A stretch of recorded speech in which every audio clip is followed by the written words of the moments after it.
Praise the Lord अजीजों, आप सबको wish you merry Christmas.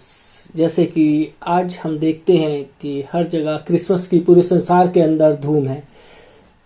हम देखते हैं कि लोग क्रिसमस ट्री लगा रहे हैं अपने घरों के अंदर और चरनी लगा रहे हैं, बहुत अच्छे से डेकोरेशन कर रहे हैं अपने घरों के अंदर।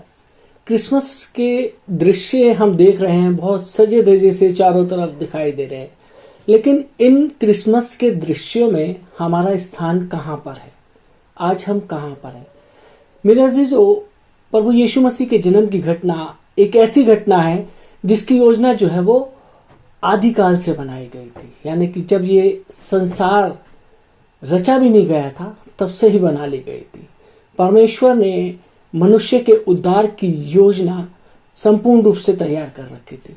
प्रभु यीशु मसीह का जन्म मेरे अजीजों एक ऐसी घटना है जिसका इंतजार लोग हजारों वर्षों से कर रहे थे। सैकड़ों वर्षों पूर्व यदि हम देखें, यशाया और मीका नबियों ने इस बात की भविष्यवाणी कर दी थी। यदि हम देखें यशाया नबी की पुस्तक 7 बाब और उसकी 14वीं आयत में लिखा था, इस कारण प्रभु आप ही तुमको एक चिन्ह देगा, सुनो, एक कुंवारी गर्भवती होगी और पुत्र जनेगी और उसका नाम इमैनुएल रखेगी। मेरे अजीज, यदि हम देखें मीका नबी के 5 बाब और उसकी 2री आयत में भविष्यवाणी की थी कि यह बैतलहम एप्राता, यदि तू ऐसा छोटा है कि यहूदा के हजारों में गिना नहीं जाता, तो भी तुम में से मेरे लिए एक पुरुष निकलेगा जो इजरायलियों में प्रभुता करने वाला होगा। और उसका निकलना प्राचीन काल से, अनादिकाल से होता आया है। हजारों वर्षों से इतिहास में मेरे अजीजों इस प्रभु यीशु मसीह के जन्म की तैयारियां चल रही थी। यदि हम पुराने नियम में देखें तो कई महान घटनाएं हमारे को नजर आती हैं, जैसे कि पृथ्वी पर जल प्रलय और नूह का बचाया जाना। इब्राहिम ने विश्वास के कारण जाना जब उसने अपने इकलौते पुत्र इसहाक के बलिदान की तैयारी की। मूसा द्वारा इजरायलियों को मिस्र की गुलामी से छुड़ाया जाना, राजा दाऊद का चुना जाना और उसके पुत्र सुलेमान का राज्य, ये सब समस्त घटनाएं मानव इतिहास की सबसे प्रमुखतम घटनाएं थी और इनकी एक गहरी भूमिका थी। यह ठीक इसी प्रकार से था जैसे हम लोग शादी की तैयारी करते हैं, कार्ड छपवाते हैं, कपड़े सिलवाते हैं, भोजन, मेहमानों को ठहरने की व्यवस्था करते हैं और उनके स्वागत की हम तैयारियां करते हैं। और तब जाके ये सारी की सारी चीजें होती हैं। जब संपन्न होती है तो फिर उसके बाद विवाह की विधि प्रारंभ होती है।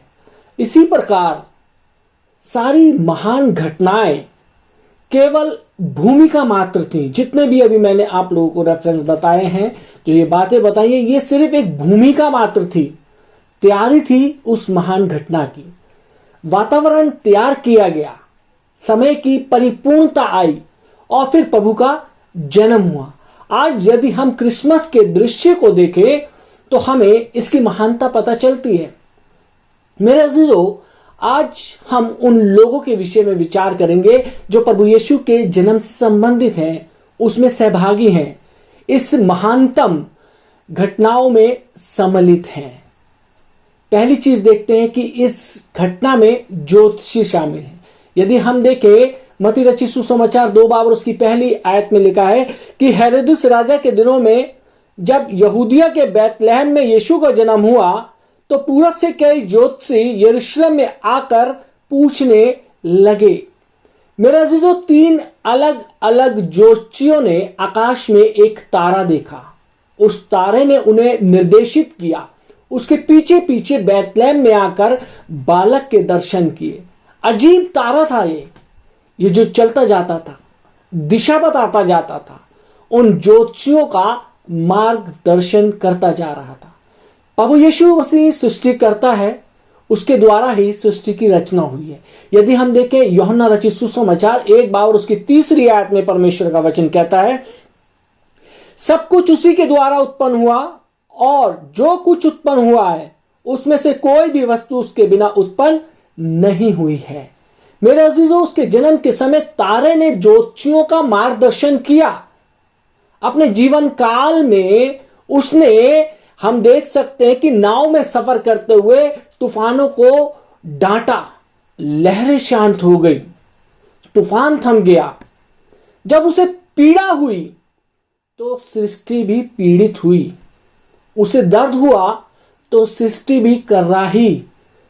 जब वो क्रूस की दर्दनाक पीड़ा से होकर गुजर रहा था, वचन में लिखा है कि चारों तरफ अंधियारा छाया रहा, मंदिर का पर्दा जोर आवाज के साथ फट गया, चट्टानें तड़क गई, भूकंप आ गया।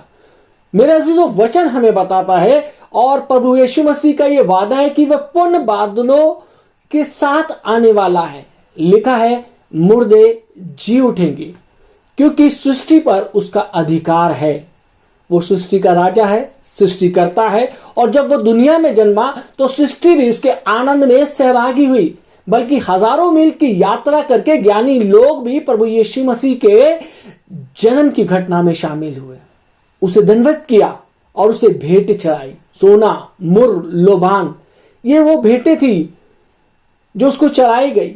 क्रिसमस के इस दृश्य में विद्वानों का शामिल होना इस बात को दर्शाता है कि सुसमाचार ज्ञान वालों के लिए भी है।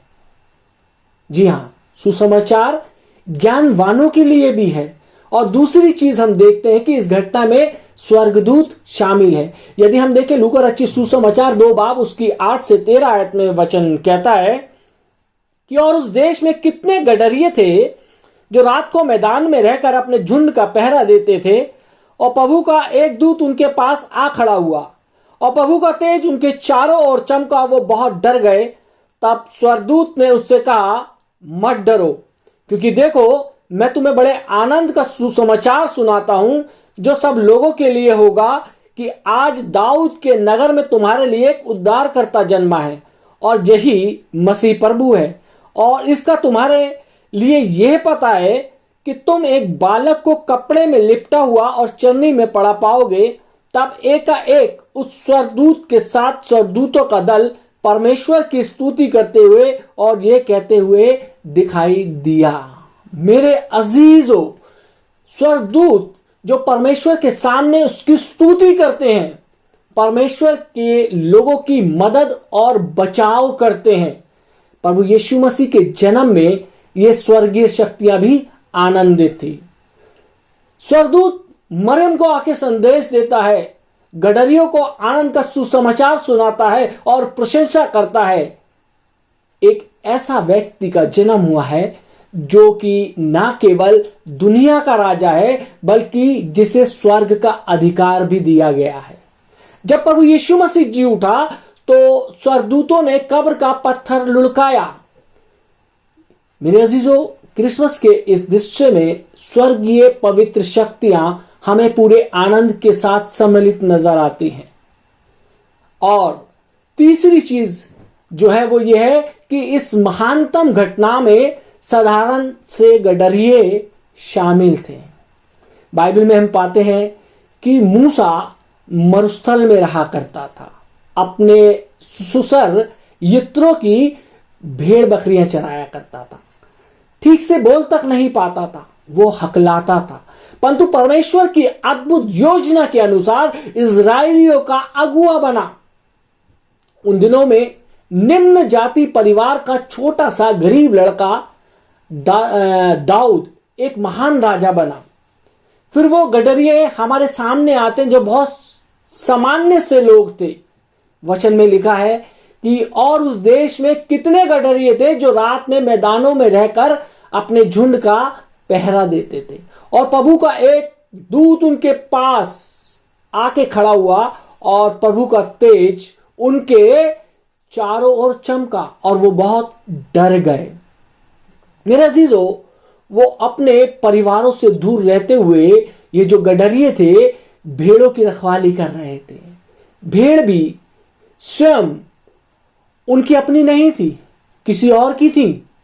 वे सामान्य बुद्धि वाले शायद अनपढ़ लोग रहे होंगे, परंतु स्वर्गदूत उनके पास आया। परमेश्वर की विशेष योजना थी कि इन लोगों तक सुसमाचार पहुंचाया जाए जो अनपढ़ हैं, गरीब हैं, दबे कुचले हुए हैं। संसारिक दृष्टि में छोटे गरीब लोग ही परमेश्वर की दृष्टि में मेरे अजीजों प्रमुख हैं। यदि आप अपने आप को छोटा, गरीब और ऐसे निम्न जाति का और अपने आप को तुच्छ समझते हैं तो जिंदगी में एक बात याद रखिए कि परमेश्वर की नजर में ऐसे लोग प्रमुख हैं। परमेश्वर के जन्म का संदेश ऐसे लोगों को दिया गया। यदि हम देखें तो प्रभु यीशु मसीह की सेवकाई में उसकी प्रशंसा का पात्र बनी वो गरीब विधवा, जिसने 2 दमड़ियां जो उसकी संपूर्ण कमाई थी दान में दे दी। उसके चेले होने का गौरव गरीब अनपढ़ मछुआरों ने पाया, क्योंकि परमेश्वर के उद्धार की योजना बहुत सीधी और सरल है, जिसके लिए जरूरी नहीं कि बहुत पढ़ना पड़े या एक अनिवार्य योग्यता हो। यह योजना सबके लिए है और इस वजह से संसार के सबसे छोटे लोग उस महान प्रभु यीशु मसीह की जन्म की घटना के अंदर सम्मिलित हुए। मेरे अजीजों, हम में से किसी ना किसी ने यह प्रश्न किया होगा कि प्रभु यीशु मसीह इस संसार में क्यों आए? क्या आवश्यकता थी प्रभु यीशु मसीह की? इस संसार में बहुत से शासक हुए, बहुत से अगुए हुए, बहुत से राजा हुए और बहुत से महाराजा भी हुए, बहुत से सेनापति हुए, बहुत से महापुरुष हुए, बहुत से देवी और देवता हुए, बहुत से गुरु हुए, बहुत से संत हुए, क्योंकि प्रभु यीशु मसीह इस संसार में आए। क्यों? प्रभु यीशु मसीह अद्वितीय है। करीब 2000 वर्ष और चले गए, किंतु आज भी यीशु मानव इतिहास का केंद्र बना हुआ है। जितने भी लोगों ने अब तक इस पृथ्वी पर जन्म लिया है, उन सब से कहीं बढ़कर इस अकेले यीशु ने संसार के लोगों को सबसे अधिक प्रभावित किया है। आज संसार में सबसे अधिक लोग उसके अनुयायी हैं। और चौथी चीज है कि प्रभु यीशु मसीह इस संसार में उद्धार देने के लिए आया। स्वर्गदूतों ने चरवाहों को संदेश दिया क्योंकि तुम्हारे लिए दाऊद के नगर में एक उद्धारकर्ता जन्मा है। संपूर्ण मानव जाति को आवश्यकता है मेरे अजीजों उद्धार की। कोई ये नहीं कह सकता कि मैं भिन्न भिन्न जाति का हूं, मैं या विभिन्न धर्म का हूं। सबको उद्धार की आवश्यकता है और उद्धार तभी संभव है जब पापों की क्षमा हो। संसार के हर व्यक्ति ने मेरे अजीजों पाप किया है और इस कारण परमेश्वर जो महापवित्र है और मनुष्य के बीच में अलगाव हो गया है उस पाप की खातिर।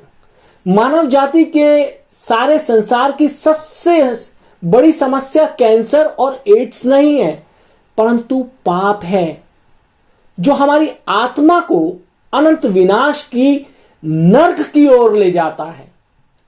मेरे अजीजों, रोग तो मनुष्य के शरीर को प्रभावित करता है, पर पाप आत्मा को अनंत विनाश की दिशा में ले जाता है, क्योंकि हम सब ने पाप किया है और हमें परमेश्वर की क्षमा की आवश्यकता है। इसलिए परमेश्वर ने इस संसार में एक उद्धारकर्ता को भेजा। किसी ने कहा है कि यदि संसार में तकनीकी की आवश्यकता होती तो परमेश्वर किसी वैज्ञानिक को भेजता। यदि संसार में मूलभूत आवश्यकता ज्ञान प्राप्त करना होता तो परमेश्वर किसी शिक्षक या विद्वान को इस संसार के अंदर भेजता। अगर इस संसार की सबसे बड़ी आवश्यकता धन संपदा होती तो परमेश्वर किसी अर्थशास्त्री को भेजता, परंतु परमेश्वर ने एक उद्धारकर्ता को भेजा है जो हमें क्षमा दे सकता है, क्योंकि इस संसार को इस उद्धारकर्ता की आवश्यकता है। किसी भी संस्कृति में या दर्शन शास्त्र के किन्हीं भी अध्याय के अंदर कोई और उद्धारकर्ता इस संसार में नहीं आया है। किसी भी आप देख सकते हैं किसी भी धर्म के अंदर ये क्षमा बाजारों में बिकाऊ नहीं होती। ये क्षमा हम अध्ययन के द्वारा अपनी डिग्री से प्राप्त नहीं कर सकते। ये क्षमा हमें नोबेल पुरस्कार प्राप्त करने के द्वारा प्राप्त नहीं हो सकती। क्षमा केवल प्रभु यीशु मसीह को हमारे हृदय में ग्रहण करने से प्राप्त होती है। एक पासवान किसी मेट्रो ट्रेन में यात्रा कर रहे थे। जिसमें बहुत भीड़ थी। अपने पास उन्होंने एक युवती को देखा जो आंसुओं से रो रही थी और बहुत विचलित थी। पासवान ने उससे पूछा कि बेटी तुम्हें क्या हुआ है। उस युवती ने उन्हें बताया कि वो जीवन से हार चुकी है और उसके पास आत्महत्या के अलावा और कोई रास्ता नहीं है। वो युवती आत्महत्या करने जा रही थी। उस पासवान ने उससे कहा, बेटी क्या तुमने यीशु मसीह के आशा भरे वचनों को पढ़ा है? उस युवती ने कहा, ऐसा क्या दे सकता है तुम्हारा यीशु जो कोई और नहीं दे सकता? पासवान ने उत्तर दिया, यीशु तुम्हें संपूर्ण क्षमा और अनंत जीवन दे सकता है जो तुम्हें संसार में कहीं भी नहीं मिल सकता, कोई भी नहीं दे सकता। मेरे अजीजों, यीशु के द्वारा हर विश्वास करने वाले को इस जीवन में संपूर्ण क्षमा और मृत्यु के पार अनंत जीवन की निश्चितता प्राप्त होती है। और पांचवी चीज है कि प्रभु यीशु मसीह इस संसार को शांति देने के लिए आया। ऐसे ही लोगों को जो परेशान हैं, विचलित हैं, अपने बोझ से दबे हुए हैं, आत्महत्या करने की सोच रहे हैं, प्रभु यीशु मसीह इस संसार के लोगों को शांति देने आया। प्रभु यीशु मसीह इस संसार को मानसिक शांति देने आया। किसी चिकित्सक ने लिखा है कि आज इस संसार में 65% मानसिक रोगी हैं। वे मानसिक तनाव के शिकार हैं।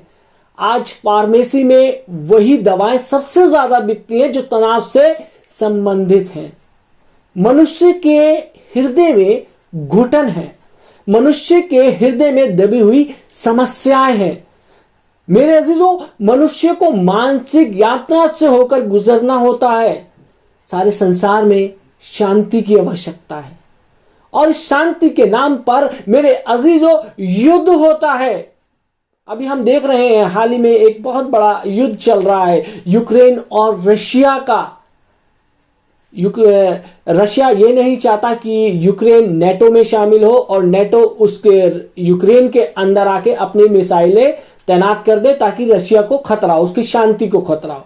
और उधर यूक्रेन जानता है कि वो उसके ऊपर हमला कर रहा है और वो इसलिए कर रहा है कि उसके ऊपर कब्जा कर सके।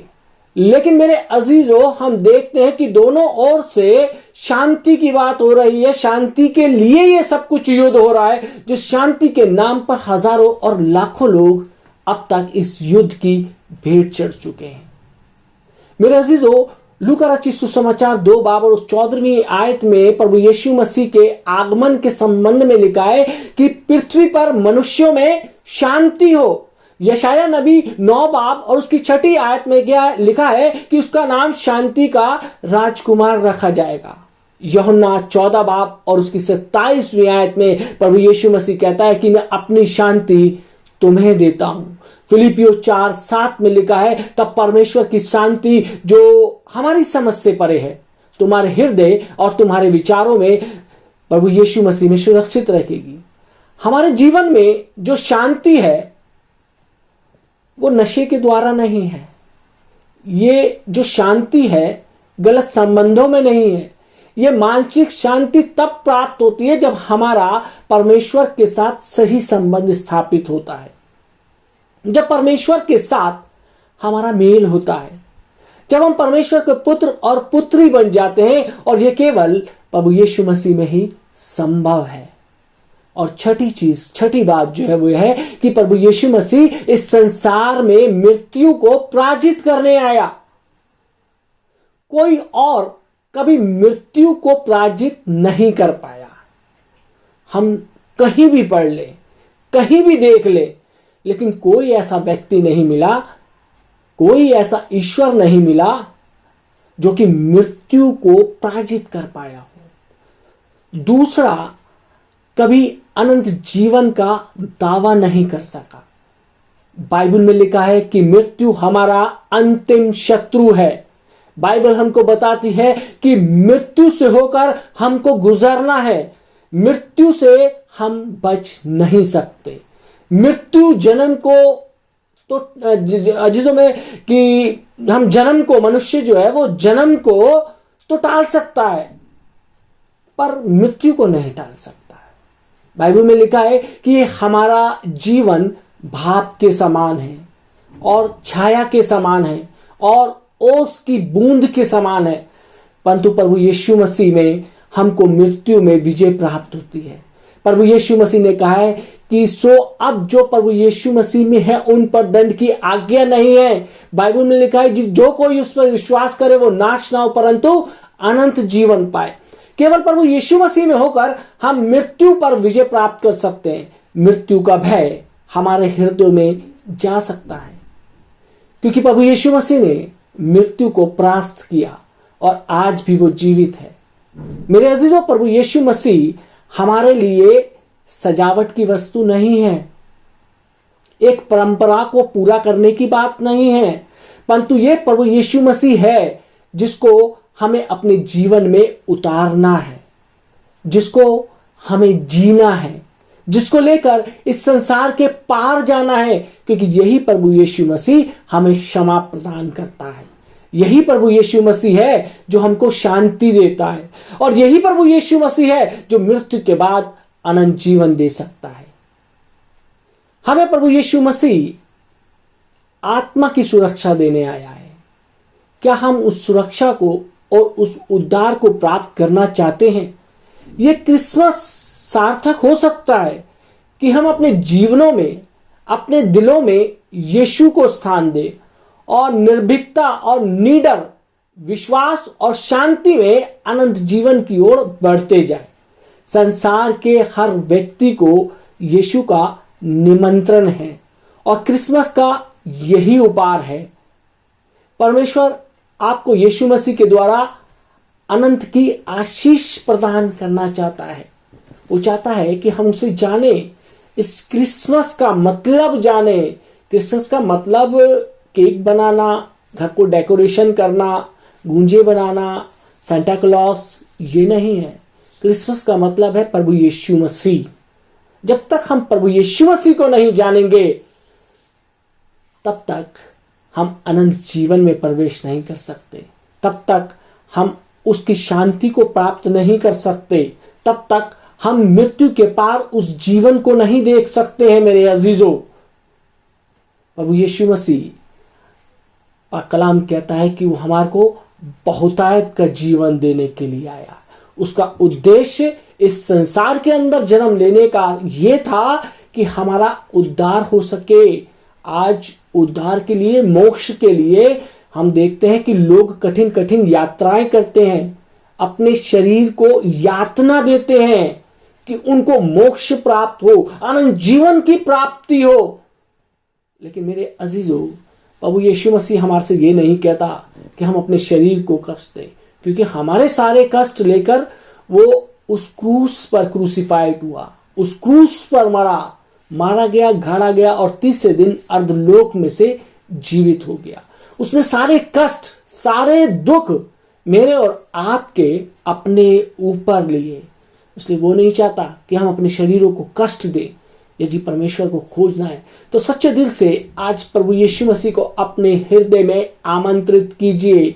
आपका हृदय वो स्थान, वो बैतलहम की वो चरनी हो सकता है जहाँ आज प्रभु यीशु मसीह जन्म लेना चाहता है। परमेश्वर आप सबको आशीष दे, आमीन। आइए हम दुआ मांगते।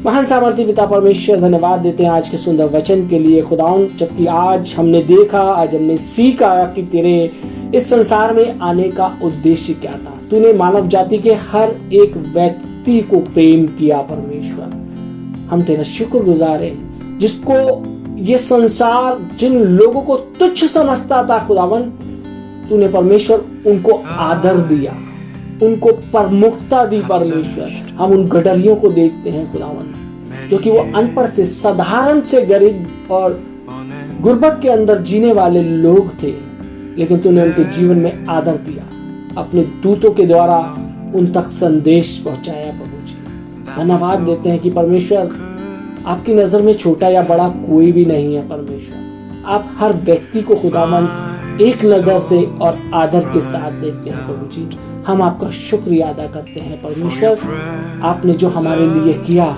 आपने जो हमारे जीवन के अंदर इतना आदर और सम्मान दिया, प्रभु जी, हम आपका धन्यवाद देते हैं। प्रभु जी, हमारे जीवन के द्वारा खुदावन आपको आदर और महिमा मिलने पाए। और खुदा आज हम ये दुआ मांगते हैं कि परमेश्वर आज आप इस क्रिसमस के दिन हमारे हृदयों में जन्म लें, ताकि हमारा हृदय परिवर्तित हो सके। जितने लोगों ने खुदा ये वचन सुना, उनके जीवनों पे, उनके घरों पे, उनके परिवारों पे खुदा पे यीशु मसीह के नाम